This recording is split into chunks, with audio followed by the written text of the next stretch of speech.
भगवान निश्चित तौर पर इंसान का खून ही ज्यादा मूल्यवान होता है। भगवान कहते हैं, बेवकूफों, जब तुम्हें पता है कि पानी से ज्यादा खून मूल्यवान है तो तुम पानी के लिए अपना खून बहाने के लिए क्यों उतारू हुए हो। और तब महावीर ने युद्ध के मैदान में खड़े होकर के मानव समाज के बीच में अहिंसा का शंखनाद करते हैं। अगर महाभारत के प्रांगण में जिस तरह से कृष्ण को ले जाकर खड़ा किया गया, अगर वहीं पर ही महावीर को ले जाकर के खड़ा कर दिया जाता, शायद मेरे हाथ में अगर काल चक्र होता तो मैं कृष्ण के साथ साथ महावीर का भी अवतार देखना पसंद करता कि हो सकता है जहां पर कृष्ण असफल हो जाएं वहां पर महावीर सफल हो जाएं, और जहां पर महावीर असफल हो जाएं वहां पर कृष्ण सफल हो जाए।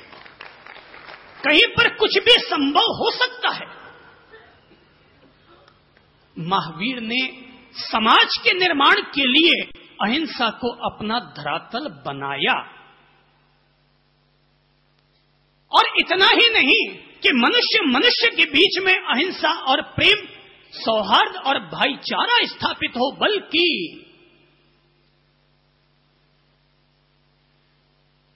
पशु, पक्षी, जानवर, इनके प्रति भी महावीर उतने ही अहिंसक हुए। और उनका नजरिया ये था कि जिस तरह से मनुष्यों को एक समाज बना करके रहने का अधिकार है, वैसे ही पशु पक्षियों को भी अपने आप में एक समूह बना करके जीने का अधिकार हुआ करता है। इसीलिए महावीर की अहिंसा केवल इंसानों तक सीमित न रही, संपूर्ण धरती पर अहिंसा को जितनी बारीकी से महावीर ने स्थापित करने की कोशिश की, उतना शायद और कोई न कर पाया। महावीर अहिंसा के आधार पर समाज की स्थापना करना चाहते थे। वे एक स्वस्थ समाज का निर्माण करना चाहते थे, और उसी स्वस्थ समाज का निर्माण करने के लिए उन्होंने अपने समस्त अधिसंपन्न लोगों को, अमीर लोगों को प्रेरणा दी थी कि तुम लोग अपने जीवन में अपरिग्रह धर्म को निभाओ, अपने जीवन में परिग्रह की सीमा निर्धारित करो। अगर सारे अमीर लोग अपने पास पैसा ही पैसा बढ़ाते चले गए तो फिर गरीब लोग समाज के हिस्सेदार कैसे बन पाएंगे? गरीब लोग समाज के सदस्य कैसे बन पाएंगे? समाज में तो जिसके पास पैसा ज्यादा होगा वो व्यक्ति आगे आकर बैठेगा, सम्मान पाएगा, तो गरीब आदमी तो समाज के बिल्कुल पिछवाड़े ही सिडल कास्ट का बन करके रह जाएगा। तो फिर समाज के निर्माण के लिए क्या किया जाए? महावीर ने अपने अमीर और अधिसंपन्न लोगों को प्रेरणा दी कि तुम लोग भी अपनी ओर से त्याग करो, स्वस्थ समाज और स्वस्थ संघ का निर्माण करो, और वैसा करने के लिए अपने अपने जीवन में परिग्रह की सीमा निर्धारित करो। महावीर ने अब परिग्रह की बात गरीबों के लिए नहीं कही, महावीर ने अब परिग्रह की बात अमीरों के लिए कही है। अरे गरीब आदमी तो सीमित परिग्रह का ही मालिक है। अमीर आदमी अपने परिग्रह की सीमा निर्धारित करे कि मैं इतने वस्त्र, इतनी जमीन, जायदाद या इतने व्यापार तक ही अपने आप को सीमित रखूंगा। गरीब आदमी तो बेचारा कुटिया में रहता है, गरीब आदमी तो छप्पर के नीचे रहता है, लुक्खी दो रोटी खा करके अपना जीवन गुजारा करता है। वो व्यक्ति भला क्या परिग्रह परिमाण धर्म निभाए? स्वस्थ समाज का निर्माण करने के लिए यह बहुत बड़ी त्यागमयी पहल थी कि उन्होंने अपने अनुयायियों से कहा, अपने अपने परिग्रह की सीमा निर्धारित करो। कमाते जाओगे तो भाई पैसे से पैसा बढ़ता है, आपके पास इतना पैसा हो जाएगा, इतना पैसा हो जाएगा कि गरीब लोग जी न पाएंगे। अगर हमें स्वस्थ समाज और स्वस्थ संघ का निर्माण करना है तो हमें 2600 साल के बाद फिर महावीर को अपने बीच में लाना होगा, और लाकर के महावीर का फिर से पुनर्जन्म देना होगा, और लाकर के अपने समाज में अमीर लोगों को, अधिसंपन्न लोगों को फिर से त्याग और परिग्रह को त्याग करने की प्रेरणा देनी होगी। महावीर ने एक ऐसे स्वस्थ समाज का निर्माण करना चाहा, जिस स्वस्थ समाज का निर्माण करने के लिए जात पात भेद भाव इन सारी दीवारों को उतार करके नीचे रख दिया जाए। अस्पृश्यता निवारण किसी भी समाज निर्माण के लिए नींव का काम करता है। जाति पाति छुआछूत अगर हमारे भारतीय संस्कृति में हिंदू समाज के विघटन और हिंदू समाज के नीचे गिर जाने में अगर किसी ने मदद की तो एकमात्र छुआछूत का कारण था। लोगों को लगा कि सनातन धर्म, हिंदू समाज केवल ब्राह्मणों की बपौती है, केवल क्षत्रिय लोग ही इसे अपना सकते हैं। यहां पर अगर पानी का एक छींटा पड़ जाता तो लोग जाते थे गंगा में स्नान करने के लिए कि हम अछूत से छू गए। तो समाज में दो दरारें आ गई, एक उच्च वर्ग बन गया, एक ओछा वर्ग बन गया। परिणाम यह निकला हमारे समाज का विघटन हो गया। ज्ञानी केवल ज्ञानी बनते चले गए, अमीर केवल अमीर बनते चले गए, व्यापारी केवल व्यापारी होते चले गए और साफ सफाई करने वाले पिछले 2500 साल तक केवल साफ सफाई का ही अपने जिम्मेदारित्व निभाते रहे। ये समाज के लिए दीमक का काम करता चला गया और सब लोग आपस में टूटते टूटते चले गए। पूरे संसार में एकमात्र हिंदुस्तान ही ऐसा देश है कि जिस देश में छुआछूत को महत्व दिया जाता है। इंसान और इंसान के बीच में भला कौन सा भेद? हम समझते होंगे कि कोई हरिजन अछूत कहलाता होगा। जनाब जरा मैं पूछना चाहूंगा, आप अपने आप से पूछिए कि अगर आपके घर में आकर के कोई अगर आपका बाथरूम साफ कर जाए तो आप उन्हें अछूत मानते हैं और सुबह उठ करके जब आप खुद निवृत्त होते हैं और अपनी बैठक खुद धोते हैं तो क्या तब हम खुद अपने अछूत नहीं बनते? साधुवाद दूंगा, हमारे देश के ये वर्तमान 50 साल मानवता के नाम पर समर्पित हुए, समाज निर्माण के नाम पर समर्पित हुए। ये बात सही है कि जातिवाद को चुनावों के चक्कर में बढ़ावा मिला, लेकिन छुआछूत की दूरियां तो कम से कम हम लोगों के समाज से अलग हो गई। अब हर स्टेशन पर आपको हरिजन मिल जाएंगे। कौन? जो आपको पानी पिलाता है।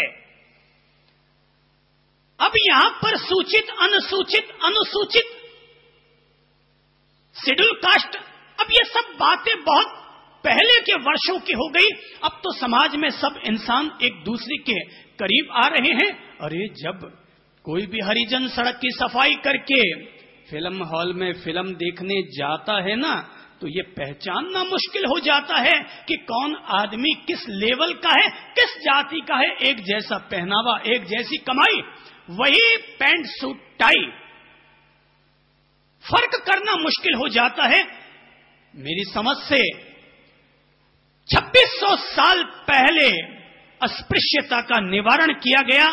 यदि हमारा मानव समाज फिर से उन्हीं छुआछूत की भावनाओं को अपने समाज से अगर निकाल दे तो समाज का उत्थान होगा, समाज का कल्याण होगा।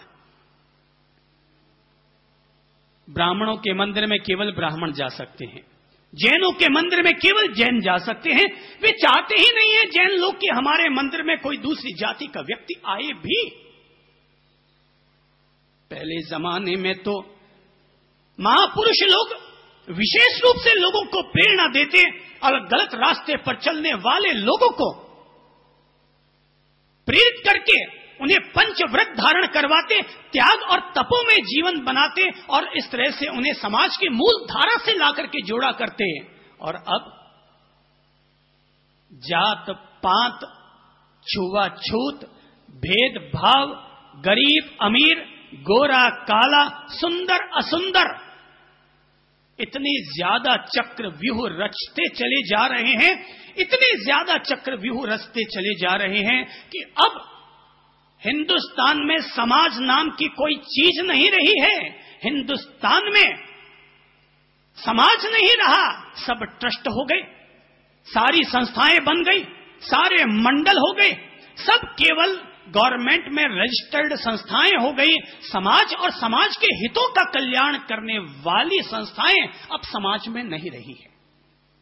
अब समाज में केवल जमीनों की व्यवस्था की जाती है, मंदिरों की व्यवस्था की जाती है, बैंक बैलेंस को किस तरीके से उनको कैसे व्यवस्थित रखा जा सके, बस अब केवल यही व्यवस्थाएं रह गई हैं। ये तो 50 साल पहले महात्मा गांधी ने अपने देश को आजाद कराने के लिए उसी 2600 साल पुराने अहिंसा के सिद्धांत को लागू करने की कोशिश की, उसी 2600 साल पहले के अपरिग्रह के सिद्धांत को देश के साथ लागू करने की कोशिश की। न केवल देश के साथ वरन अपने आप के साथ भी। क्या कोई सोच सकता है कि कोई देश का राष्ट्रपिता चरखा चलाकर, धागा बना करके और उससे फिर अपनी आजीविका चलाए? 2600 साल के बाद देश की आजादी के लिए महावीर की उस अहिंसा को महात्मा गांधी ने फिर से जोड़ा, अब परिग्रह को अपने जीवन के साथ जोड़ा। छुआछूत की भावना को निकालने के लिए गांधी ने पहल की। अगर कोई मुझसे पूछे कि महावीर के बाद फिर से अगर 2600 साल के बाद महावीर के जीवन को, उनके सिद्धांतों को अगर सही तरीके से समाज में, देश में लागू करने में अगर कोई व्यक्ति सफल हुआ तो एक अकेला व्यक्ति निकला और वो था महात्मा गांधी। एक अकेला व्यक्ति निकला, बाकी कहने के नाम पर उनके लाखों करोड़ों अनुयायी हो गए, पर नहीं, उनकी पूजा करने वाले लोग करोड़ों हो गए होंगे, लेकिन उनके सिद्धांतों को समाज में चरितार्थ करने वाले, उनके सिद्धांतों के द्वारा समाज का हित चाहने वाले अनुयायी बाद में न हो पाए।